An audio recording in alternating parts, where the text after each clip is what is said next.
Thank you very much, Lai, for your words. Your Majesties, distinguished heads of state and governments, President Lagarde, ministers, ambassadors, business leaders, ladies and gentlemen. I'm extremely happy to be here, and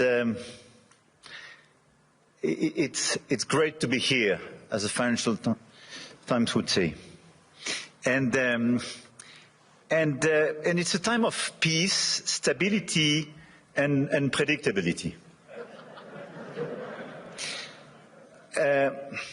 So let's try to address the key challenge of this world in a few minutes' time. But it's clear that we are reaching a time of instability, of imbalances, both from the security and defense point of view and the economic point of view. Look at the situation where we are. I mean, a shift towards autocracy against democracy, more violence, more than 60 wars in 2024, an absolute record, even if I understood a few of them were fixed. And conflict has become normalized, hybrid, expanding into new domains, space, digital, information, cyber, trade, and so on. It's as well a shift towards a world without rules, where international law is trampled underfoot, and where the only law that seems to matter is that of the strongest, and imperial ambitions are resurfacing. Obviously, the Russian war of aggression against Ukraine, which will enter into its 4th year next month, and conflicts continue in the Middle East and across Africa. This is as well a shift toward a world without effective collective governance, and where multilateralism is weakened by powers that obstruct it or turn away from it, and rules are undermined. And I can multiply the examples of international bodies weakened or left by the key economies. And when we look at the situation, it's clearly a very concerning time, because we are killing the structure where we can fix the situation and the common challenges we have. Without collective governance, cooperation gives way to relentless competition.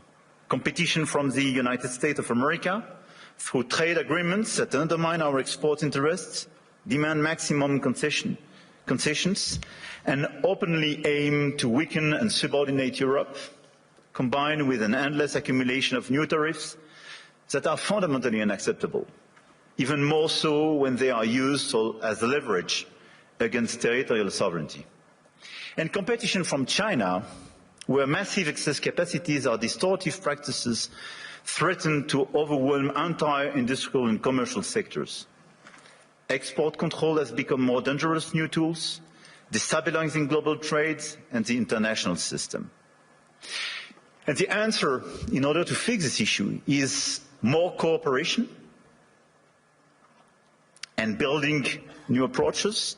And it's clearly building more economic sovereignty and strategic autonomy, especially for the Europeans, which is for me the core answer. In this context, I want to exclude 2 approaches. The first approach would be to, I would say, to passively accept the law of the strongest, leading to vassalization and bloc politics. I think accepting a sort of new colonial approach doesn't make sense. And all the head of state and government and business leaders, which would be too complacent with such an approach, will take a huge responsibility. The second will be to adopt a purely moral posture, limiting ourselves to commentary. That path would condemn us to marginalization and powerlessness. Faced with the brutalization of the world, France and Europe must defend an effective multilateralism, because it serves our interests and those of all who refuse to submit to the rule of force. And for me, the 2 answers are, on one side, more sovereignty and more autonomy for the Europeans, on the other side, an efficient multilateralism to deliver results through cooperation. Obviously, France and Europe are attached to national sovereignty and independence, to the United Nations and to its Charter. And it's not an old-fashioned way to live multilateralism. It's just not to totally forget what we learned from the Second World War and remain committed to cooperation. And this is also because of those principles that we have decided to join the mutual exercise in Greenland without threatening anyone, but just supporting an ally and another European country, Denmark. Facing this order and this new situation, this year France holds the G7 presidency with a clear ambition to restore the G7 as a forum for frank dialogue among major economies and for collective and cooperative solutions. Trade wars, protectionist escalation, races towards overproduction will only produce losers. This is why addressing global economic imbalances is our key priority. And if we look at the situation, the current imbalances are due to some key phenomena, and we all have to deliver our own agenda. This includes American overconsumption, Chinese underconsumption and overinvestment, and European underinvestment and lack of competitiveness. And these imbalances are also reflected in development gaps, by the way, and we can no longer settle for aid that neither delivers sufficient results nor enables countries to escape poverty. So our objective through the G7 is to demonstrate that the world's major powers are still capable of reaching a shared diagnosis of the global economy and committing to concrete actions. Cooperating is not about blaming others. It is about assuming one's share of responsibility and contributing to solutions. So the objective of this G7 will be to build this framework of cooperation in order to fix the roots of these imbalances and restore efficient convergence and cooperation through multilateral frameworks. And the other objective is as well to build bridges and more cooperations with the emerging countries, the BRICS and the G20, because the fragmentation of this world would not make sense. Here, this point is for, I would say, the global agenda and how our G7 agenda. On the other side, we have the European answer. And for me, Europe clearly has to fix its key issues: the lack of growth, the lack of GDP per capita growth, and the three pillars of our strategy in order to deliver more sovereignty, more efficiency and more growth would be based on protection, simplification and investment. Because the diagnosis is well known, European competitiveness still lags behind that of the US, and in the current global order, facing precisely the Chinese approach, we have to react. So first, protection. Protection doesn't mean protectionism. But today's Europeans are too naive. This is the unique market open to everybody without checking level playing field. Nobody can access the Chinese market as people are accessing the European market for sure. But even if you take the US and a lot of other countries, the level of protection does exist for investment and trade. And the Europeans are the only one not to protect their own companies and their own markets when the other countries doesn't respect level playing field.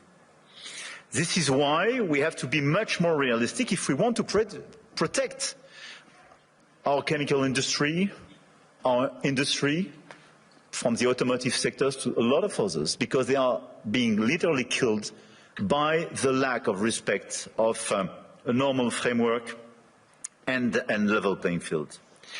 Europe has very strong tools now, and we have to use them when we are not respected and when the rules of the game are not respected, by the way. The anti-coercion mechanism is a powerful instrument, and we should not hesitate to deploy it in today's tough environment.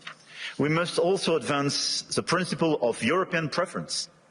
There is a North American preference in your market. There is no European preference today. We are progressively creating it, and in the latest documents and decisions taken by the decisions, we do have the first examples of that, but this is extremely good. And we are currently aligning closely with Germany to deliver an ambitious and simple framework.